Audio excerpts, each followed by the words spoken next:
NBI-rated SPG. Striktong patnubay at gabay ng magulang ang kailangan. Maaaring may masiselang tema, lengguwahe, karahasan, sexual, horror o droga na hindi angkop sa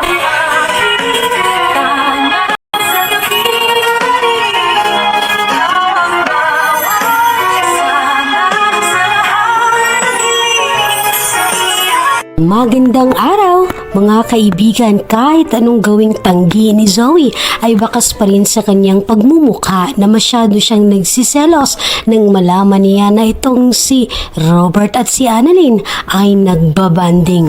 Nagpanggap pa nga itong si Zoe na hindi siya naaapektuhan, pero deep inside ay sobrang silos na silos nga siya tuwing naririnig niya itong si Annalyn at si Robert na nagtatawanan. Kaya't itong si Zoe ay napilitan na ring makisali sa dalawa, at dito nga ay sobrang happy si Robert na pagmasdan na kasama niya ang dalawa niyang anak. Isang good timing naman na mayroong ng shooting star, at ito nga ay kinuha nilang pagkakataon na mag-wish ito.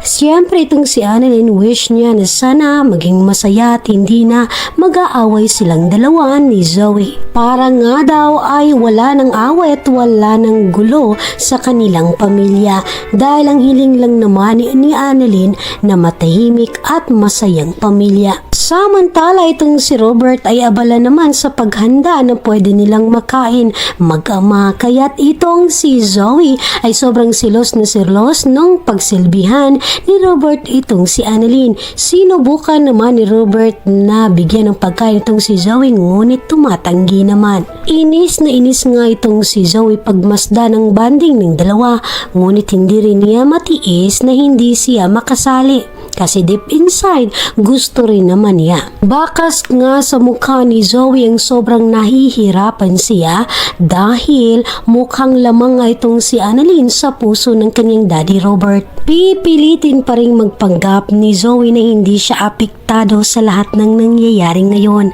at susubukan nga niyang magpanggap na naiintindihan niya na deserve naman ni Annalyn na makabanding ang kanyang tatay dahil anak naman daw siya. Samantala itong si Robert ay nag-wish na rin para sa kanyang mga anak na sana ay palaging masaya at sana magkaintindihan na at hindi na sila mag-aaway at laging magkasundo, dahil wala naman siyang ibang hinihiling kundi maging masaya ang pareho niyang dalawang anak. Kaya't itong si Annalyn ay niyaya na rin niya itong si Zoe na sumali nga daw sa kanila, at kung merong i-wish si Zoe ay gagawin na dapat niya ngayon habang meron pang shooting star. Kaya't itong si Zoe habang tinitingnan niya sila Annalyn at Robert ay wish nga daw niya na sana walang matupad sa mga hiling nila Annalyn at ng kaniyang daddy, at mas lalong lalo na daw yung hiling ni Annalyn, na kung saan walang ibang inihiling si Annalyn na maging okay sila Zoe, kaso nga lang itong si Zoe ay hindi boto para dito. Sobrang silos na silos nga itong si Zoe at takot na maagaw ang kanyang daddy, dahil alam niya kung gaano kalamang itong si Annalyn na siyang tunay lamang na nag-iisang anak ni Robert. Kaya't habang pinagmamasdan niya ang banding ng mag-ama ay itong si Zoe ay halos sakta na niya itong si Annalyn sa sobrang inis niya. Kaso nga lang itong si Annalyn ay walang pakialam kung ano man ang iisipin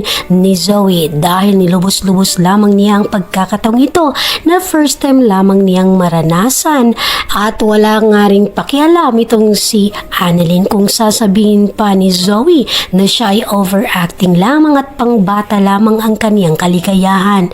Dahil dito nga masaya si Annalyn. Dito nga ay sobrang nag-enjoy itong si Robert makasama si Annalyn at si Zoe. Kaya't kahit napapansin ni Robert na masama ang loob ni Zoe ay pilit pa rin niyang kinakausap itong si Zoe at pilit na niyayaya na sumali sa kanila, dahil ayaw din ni Robert na maramdaman ni Zoe na walang pakialam itong si Robert sa kanya. At hanggat maaari ang gusto lamang ni Robert na maramdaman ni Zoe na mahal ni Robert silang dalawa at patas lamang ang kanyang pinapakitang pagmamahal. At sa ngayon, itong si Zoe ay nananatili nga sa bahay nila at hindi makalabas dahil kailangan nga daw niyang bantayan itong si Annalyn habang kasama ang kanyang daddy dahil hindi nga hahayaan ni Zoe na brainwash daw ni Annalyn ang kanyang daddy. Kaya't itong si Zoe ay todo bantay naman sa kanyang daddy Robert laban kay Annalyn. Dahil baka kung ano-ano pang sasabihin ni Annalyn at magkaroon pa ng ideya itong si Robert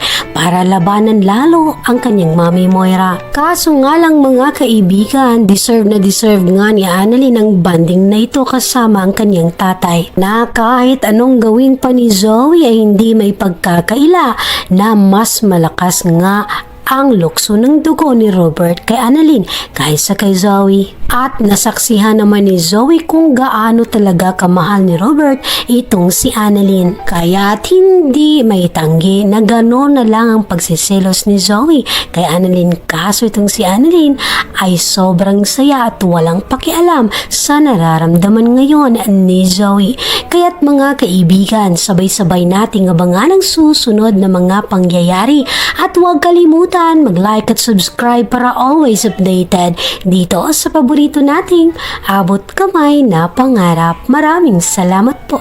God bless!